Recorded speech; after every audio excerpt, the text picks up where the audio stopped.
Community radio ബെൻസുകൾ ഇപ്പോൾ life tips തയ്യാറാക്കി അവതരിപ്പിക്കുന്നത് ഖാൻ കരിക്കോൾ.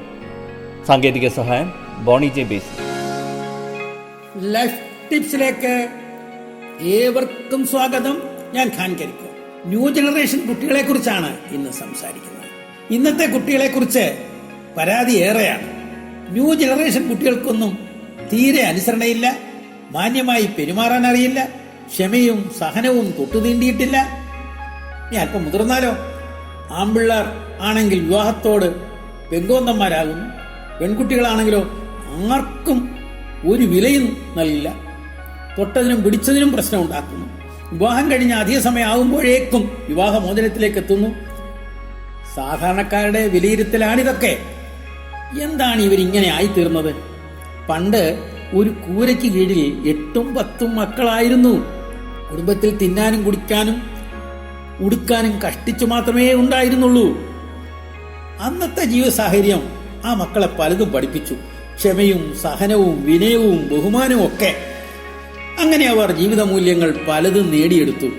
കാലം മാറി, കഷ്ടപ്പാടുകളിൽ നിന്ന് സുഖസൗകര്യങ്ങളിലേക്ക് പതുക്കെ നീങ്ങി. കൂട്ടുകുടുംബങ്ങളിൽ നിന്ന് അണുകുടുംബങ്ങളായി.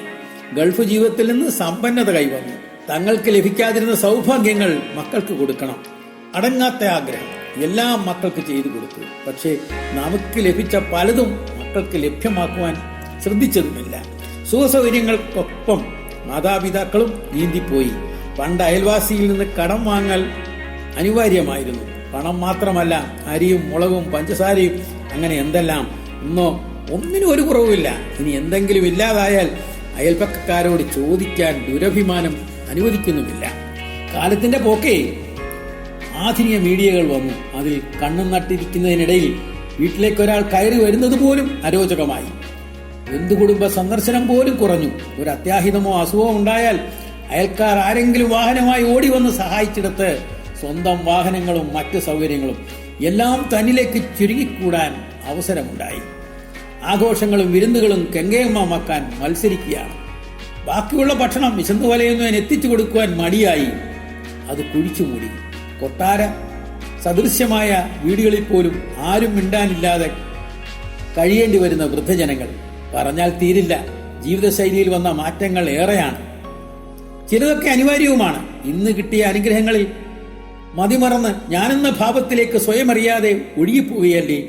ഇത്തരം ജീവിത മൂല്യങ്ങൾ കാണാതെ ചോദിക്കുന്നതെല്ലാം സാധിച്ച് കിട്ടിക്കൊണ്ട് കഴിയുന്ന കുട്ടികൾ സ്വാർത്ഥമതികളാകുന്നതിനെ കുറ്റം പറയാൻ കഴിയുമോ? ജീവിതത്തിൽ അറിയേണ്ടതും അനുഭവിക്കേണ്ടതുമായ പല യാഥാർത്ഥ്യങ്ങളിൽ നിന്നും അശ്രദ്ധമായി അവരെ മാറ്റി നിർത്തിയതാര്? നമ്മളല്ലേ. ചെടിയുടെ വളർച്ച മോശമാകുന്നുവെങ്കിൽ അതിന്റെ കുഴപ്പം വേര് നിൽക്കുന്ന മണ്ണല്ലേ. അപ്പോൾ നമ്മുടെ ജീവിത സംസ്കാരമല്ലേ മാറേണ്ടത്? ചിന്തിക്കൂ. കുട്ടികളെ മാത്രം കുറ്റം പറയാതെ ജീവിത യാഥാർത്ഥ്യങ്ങൾ മക്കളുമായി പങ്കുവയ്ക്കൂ. പ്രശ്നങ്ങളില്ലാത്ത ജീവിതം എന്നല്ല, ആ ആശയത്തിൽ നിന്ന് മാറി പ്രശ്നങ്ങളെ തരണം ചെയ്യുവാൻ അവരെ പ്രാപ്തരാക്കുകയാണ് വേണ്ടത്. അവർ ന്യൂ ജനറേഷൻ സംസ്കാരം ഉൾക്കൊണ്ട് പ്രവർത്തിക്കുന്നു എന്ന പഴി പിന്നീട് നിങ്ങൾക്കുണ്ടാകില്ല. നിങ്ങളുടെ മക്കൾ നന്മ നിറഞ്ഞവരായി വളർന്നു വരട്ടെ. നിങ്ങൾ ഇതുവരെ കേട്ടത് ലൈഫ് ടിപ്സ് തയ്യാറാക്കി അവതരിപ്പിച്ചത് ഖാൻ കരിക്കോൾ. സാങ്കേതിക സഹായം ബോണി ജെ ബേസി.